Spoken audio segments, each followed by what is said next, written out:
It's beginning to look a lot like crossover season up on the hill this time of year. So many sports, but only enough time to cover one team. And with SU men's lacrosse off to its second straight 3-0 start under Gary Gait, all the excitement's on men's lacrosse. From a monster start from Joey Spallina to some massive contributions from its grad transfers, this season has gone exactly as the Orange had hoped. But this Saturday, the Cuse have a chance to put a 4 spot in the win column, but only if it can get past number 4 Maryland. It's the biggest test of the year so far, and we'll break it down right here on Cuse Countdown.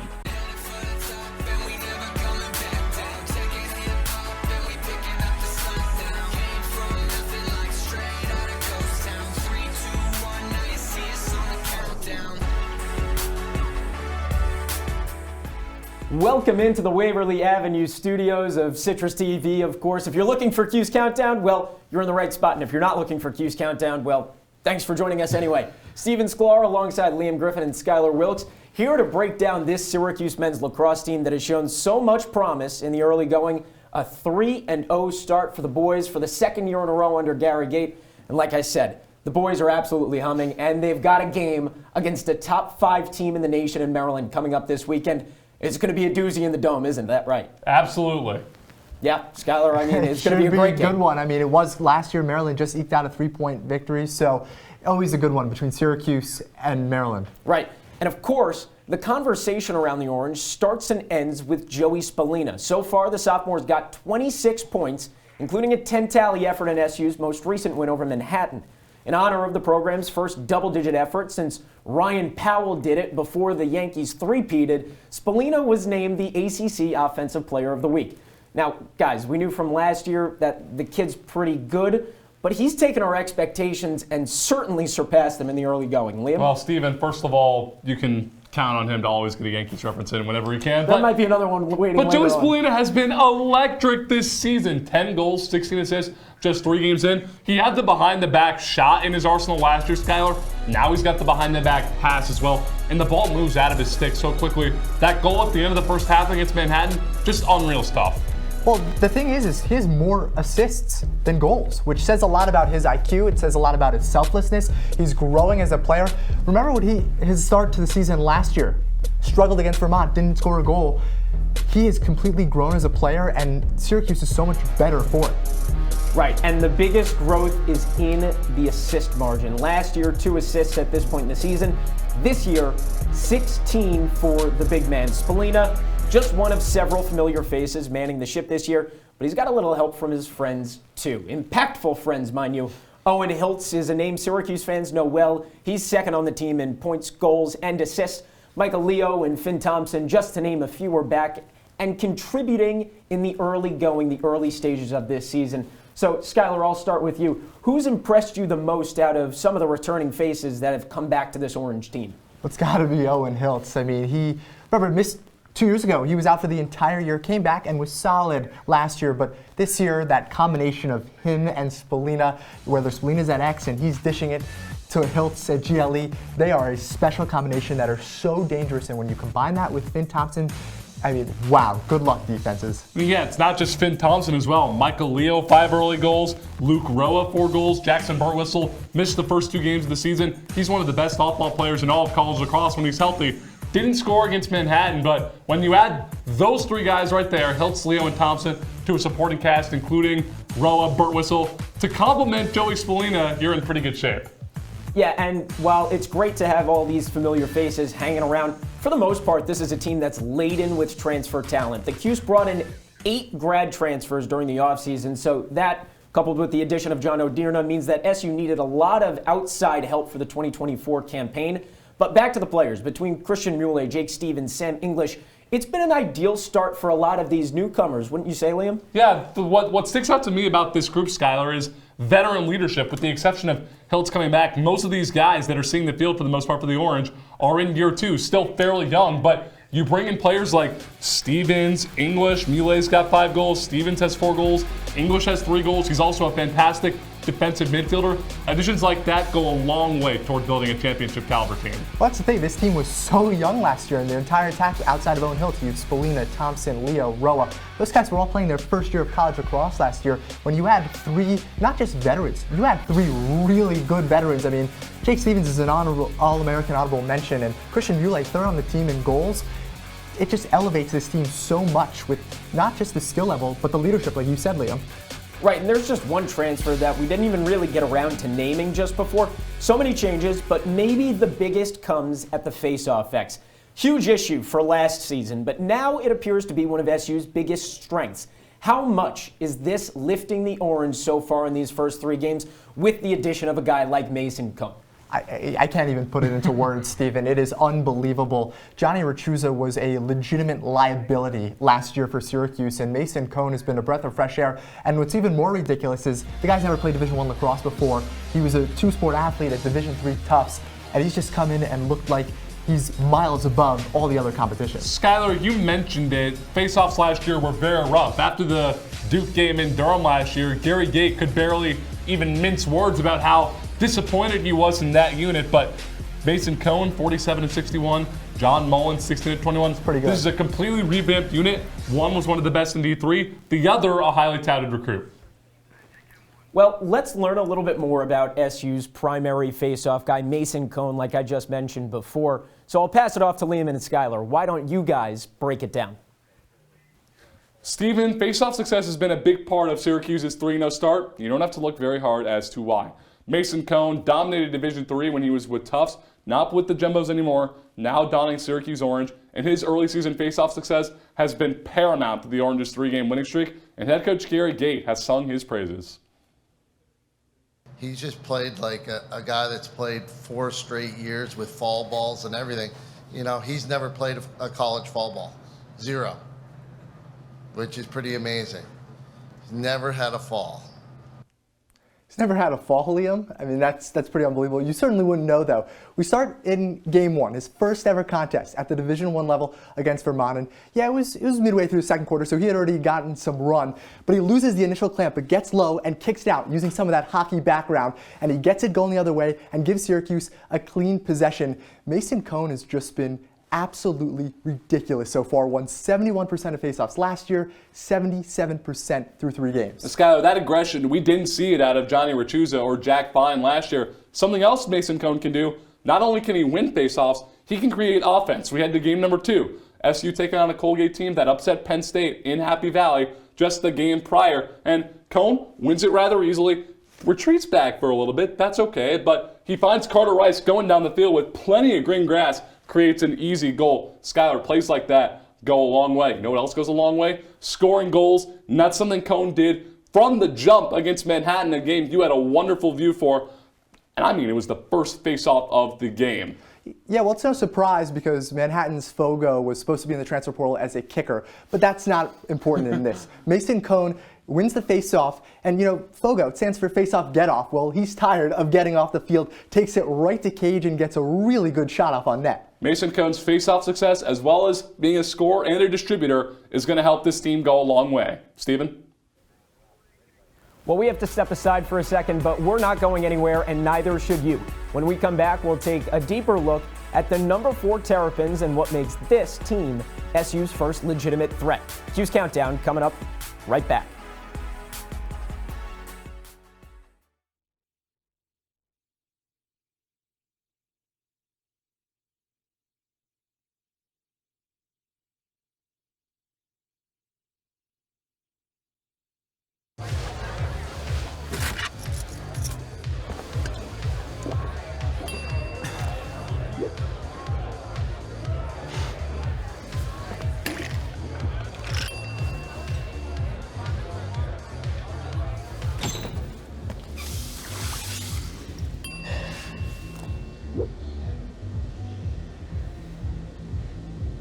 If you need to do something to feel okay to drive, you're not okay to drive. Don't drive bug.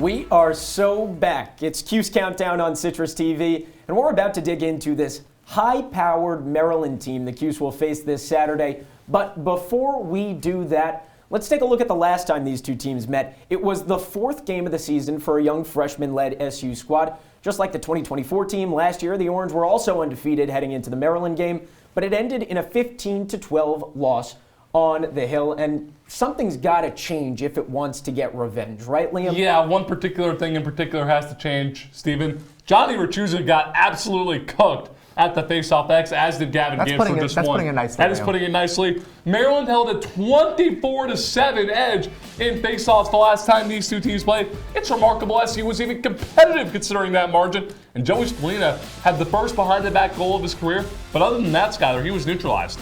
Well, it's because Maryland had all these veteran scorers. Well, now 4 of the 7 of them, their top scorers in last year's game, are gone. This is a team that has some returning, like Braden Urksa, but a lot of it is new guys that they are unproven. And when you look at it with Luke Weirman, they can still dominate the face-off X, but Maryland has always had Syracuse's number. You know, the Orange haven't won at home against the Terps since 1983. Over 40 years. That's a pretty ridiculous number, and have lost 5 in a row, so it's really always been UMD over SU. Oh, and Skyler, it's funny that you say that this Maryland team always seems to have the edge over Syracuse. Really, every time they play, it seems like the Terps kick the Orange behind. And that's because Maryland is led by an exceptional, more like legendary actually, head coach in John Tillman. It's his 14th season in the DMV, and he's already amassed 2 national championships, 9 Final Fours, 7 championship game appearances. So with Tillman at the helm, the Terps always have a chance. But what makes his presence so much of an impact on this game? Skyler? I think it stems from his military background. He was a Navy petty officer coming, and he's from Central New York. He was born and raised in Corning, just about an hour west of Syracuse, and went to Colgate, went to Cornell, started his coaching career at Ithaca. Born and raised in Central New York, and he's got that Navy background and has an ability to relate and communicate with players. That's why he's gotten such great talent like Matt Rambo, like the Bernhardt brothers, because they want to buy into the culture that he's creating in College Park. Yeah, it's not just player development, it's coaching development as well. That's something he learned under Navy head coach Richie Meade, an all-time great, another guy who preached the coaching pipeline.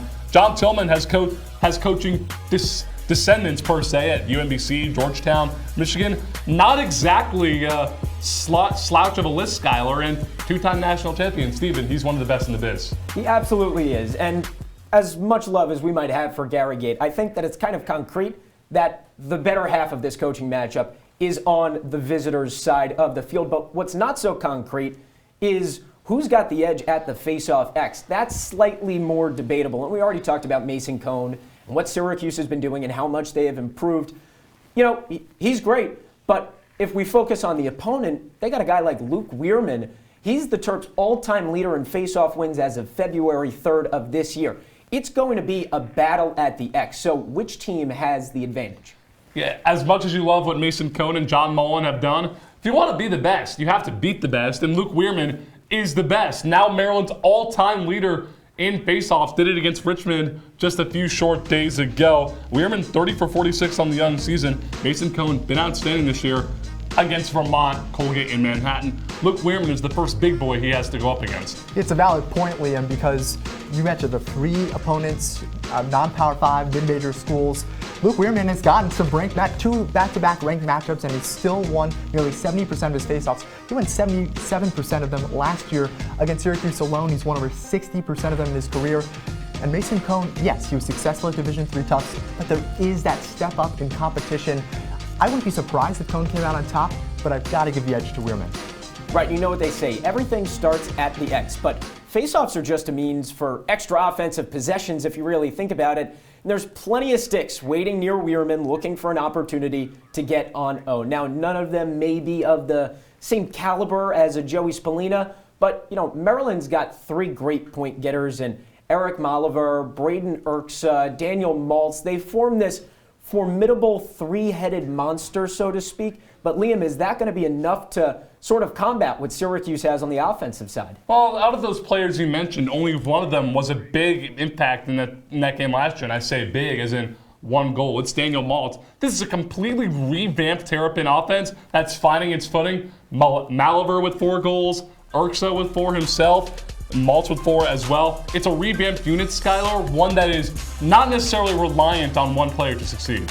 I have to still give Syracuse the nod in that department, but no, these guys are impressive, and Eric Moliver, really impressive. Tore his ACL, his MCL, and broke his tibia in his right leg last year, and is coming back and has been the leading scorer so far through 2 games for the Terps.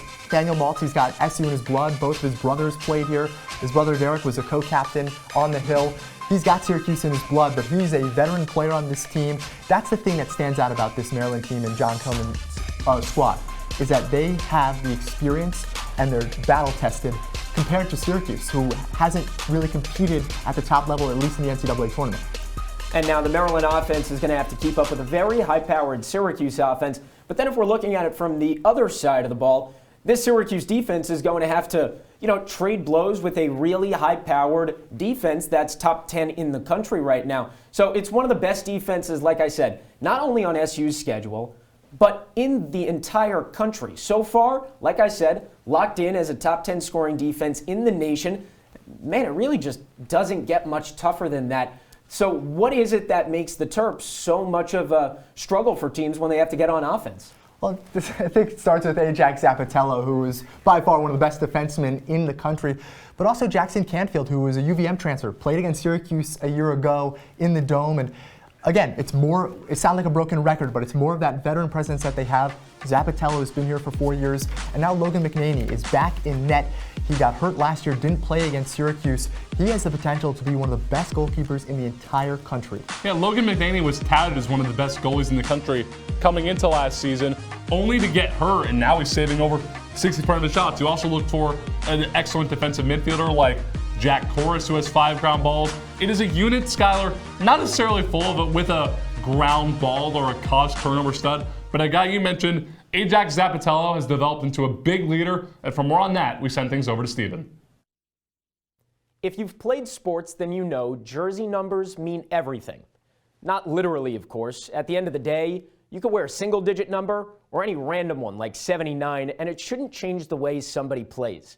But it's almost common knowledge that every number carries a certain weight in sentimental value or tradition.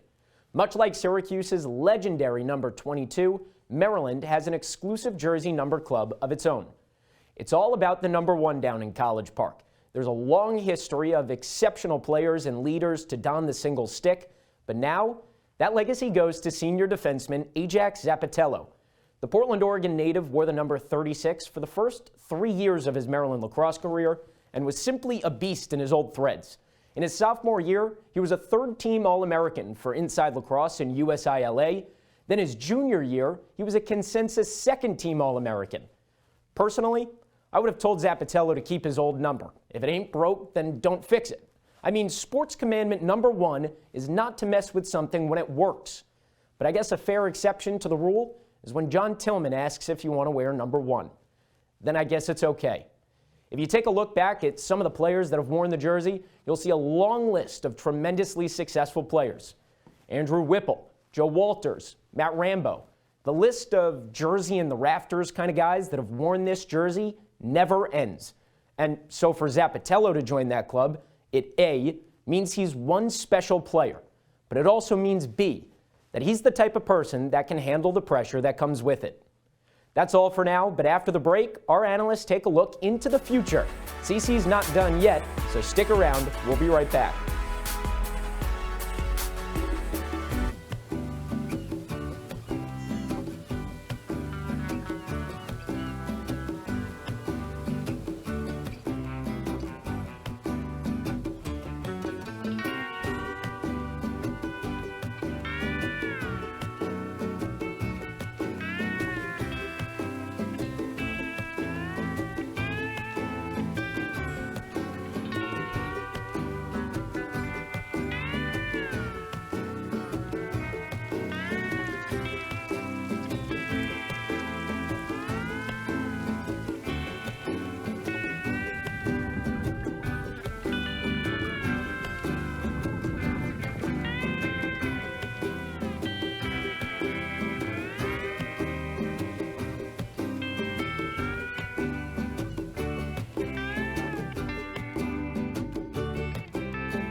Well, if you hear that music, then you know we're right back on Cuse Countdown, back where we left off. But this time, we're going to play a little bit of a game, guys. Steven Sklar, Liam Griffin, Skyler, Wilkes just once again. But like I said, we're going to play a game.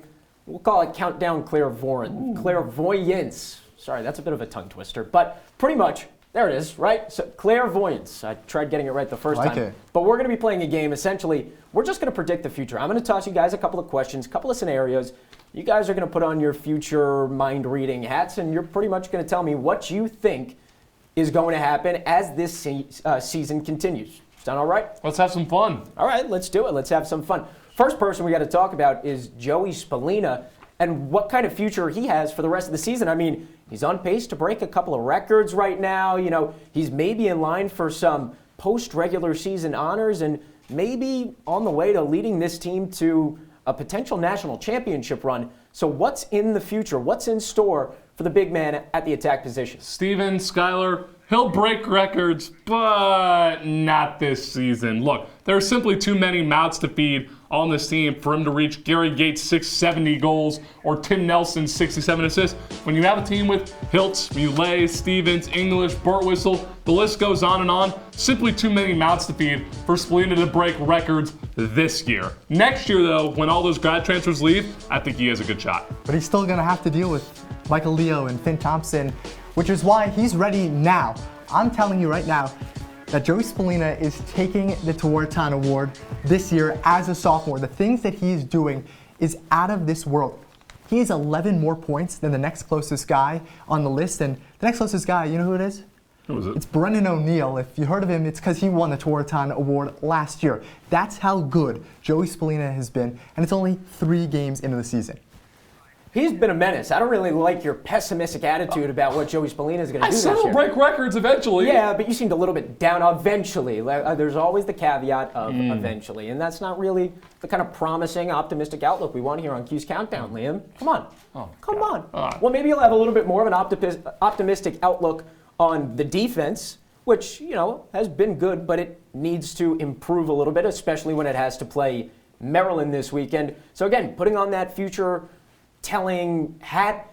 Skyler, could you tell me what's in store for this Syracuse defense as we get further along in the season? I was very optimistic with Joey Spallina. I'm a little more pessimistic with this defense. Riley Figueres is very highly touted and he shows potential, but I don't know if I fully trust him yet with his inexperience. And Caden Cole, the numbers are just not flashing off the page the way they're supposed to. He's the captain on that defense. And what happened to Nick Kakemo? He's supposed to be an anchor on that defense, and he's been kind of cast aside, and Will Mark hasn't looked the same that he did last year. I don't know if I trust this defense. I wouldn't put them in the top 20 by the end of the year. Skyler, the defense was so quote-unquote bad last year because they didn't have a face-off guy. Now that they have a face-off guy, this is a top 10 unit in the country. I mean, you've got Will Mark, he's a stud in net. You've got guys like Riley Figueres, a touted recruit, Nick Kakemo, good off the bench, Caden Cole, Billy Dwan, and who doesn't love a pole goal from Sam Alexo? This defense is full of studs that can make it happen offensively. Billy Dwan has a goal as well. It's a top 10 unit now that they have face-off help. I have a feeling you guys kind of just came into this segment looking to disagree with each other. Am I wrong about that? You know, it just seems like you guys are on opposite sides of the aisle. I promise you it wasn't planned, but it does make me happy. It does make me. That's how it's supposed to be in life. Yeah, no, listen, I guess, well, maybe there's some room for you guys to agree on Syracuse's tournament hopes. I mean, it seems as though they're going to get there, but how far will they go? How deep of a run can this team make? Steven, you were calling me a pessimist earlier. I have a take that's going to say otherwise. Final Four bound, baby! You heard it here first. You have a team that has a tough schedule. Maryland, the 4 ACC opponents. No one's going to come out there and say that's a cakewalk, but the fact of the matter is they were competitive in these games last year. Tough schedules get you ready for the big time. You know what else does? Adversity. The adversity from last season and the adversity that's probably going to come when the schedule really starts to get tough. It's all going to gel together come postseason play. This offense is way too electric to not make a deep postseason run. But winning is what matters. You can play all the good teams you want, but if you don't win, it doesn't matter. You're not going to make the tournament. This Syracuse team has the talent to make it to the tournament, but the Elite 8 at best. Gary Gate, look what he did with the women's lacrosse team. All the best talent, Kayla Trainer, got all the way to the Final Four how many times, and he can never win the game. I don't trust Gary Gate in the postseason. I don't trust the Syracuse team. I really thought we were going to get one where you guys would agree. Maybe it's just not in the cards for today. Maybe another show. But that's the end of Countdown Clairvoyance. I'm never going to be able to say that. I had a lot of fun, guys, but we've got one more break on Cuse Countdown. But when we come back, we'll preview Syracuse women's lax and recap their win over Army, plus more on the upcoming men's lax schedule. Stick around. We'll be right back.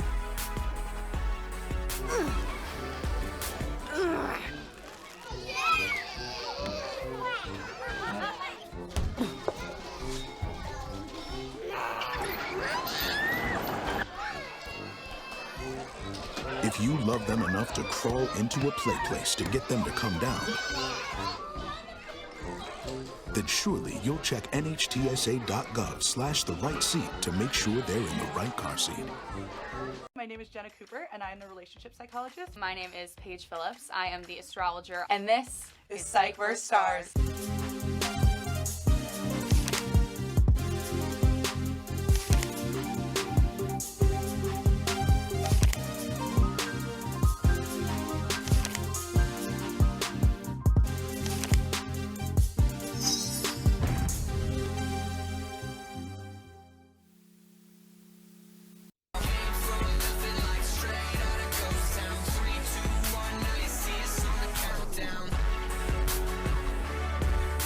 Wrapping up here on CC, Steven Sklar alongside Liam Griffin and Skyler Wilkes. While it's almost time for us to say goodbye, it wouldn't be a complete show without a deeper look around the hill. And that, of course, means, well, we got to talk about this Syracuse women's lacrosse team, which came into the season with high expectations, ranked in the top 10. Its season began with a date against number 1 Northwestern. Unfortunately for them, that ended in a loss, but they kind of made up for it with an 18-7 win over Army on Valentine's Day. Obviously, it's a little bit hard to judge a team after just 2 games into the season, but Liam, I'll start with you. What did you make of the loss, the win, and what do you make of this team moving forward for the rest of the year? Yeah, asking a team to go to the defending champs' house when they return most of the core is a pretty tough ask, but you bounce back with a nice win against Army. Something that really stuck out to me, Skyler. How about Peyton Rowley coming out of nowhere to score 4 goals? The Orange knocked off the Black Knights in convincing fashion despite 1 goal from each of Emma Tyrell and Olivia Adamson. You get them cooking, you're looking good. It's a tough loss when you lose the Meg show, obviously, and so it wasn't a total surprise to lose to Northwestern. But how about Olivia Adamson and Natalie Smith carrying the load while Emma Tyrell has been non-existent? Totally shocking. And finally, guys, just wanting to switch back to men's lacrosse here. Obviously, Syracuse women's lacrosse has a long season to go. It's not over for them yet, but I just want your keys on this men's lacrosse game that we've talked all show long about. Number 4, Maryland. Number 5, Syracuse. Liam, again, I'll start with you. What is your key to this game? Syracuse is going to come out on top in a top 5 clash. It's going to protect Will Mark. He's a fantastic goalie. There's no denying that. He's a wonderful goalie. We've seen him be Superman against Duke in the Dome last year, among other places. Superman has his kryptonite, and the kryptonite in years past has been tough face-offs, tough defense, not hustling for ground balls. We've seen Gary Gate be fairly blunt in face-offs in games past. If you protect your goalie, don't force him to be Superman, you're still probably going to get a pretty good game out of him. But if you win face-offs, if you hustle for ground balls, you're going to be in good shape. You're going to protect your goalie. Will Mark won't need to be Superman, and Syracuse will be in good shape to win. Yeah, well, this time, Steven's talking about us not agreeing. Well, I'm kind of agreeing with you here, Liam, and that's why my key is dominating. It's about time. It's about time. Yeah, it is about time because we've talked about it for a long time. Luke Weirman is one of the top logos in the country, and Mason Cohn has looked like he's right up to snuff with him so far through 3 games. But it was an ugly performance last year for Syracuse against Maryland. Johnny Rachuza, we talked about, was a nightmare, and Jack Vine wasn't much better. Mason Cohn has been a breath of fresh air, but can he continue to do that against Luke Weirman? Can he protect Will Mark? Can he keep this defense off the field and let them get a break is the real question. Yeah, I know I said a lot about you guys disagreeing, agreeing, whatever. I'm disagreeing with you, but my key to this game is simply to just feed Joey Spallina. I think if you just keep it as simple as that, that's how you win this game. No, you can't. And I've had a great time talking Syracuse men's lax with you guys, but it's time for us to go. Check us out on YouTube and all social media. Thanks for tuning in to Cuse Countdown. We'll be back soon.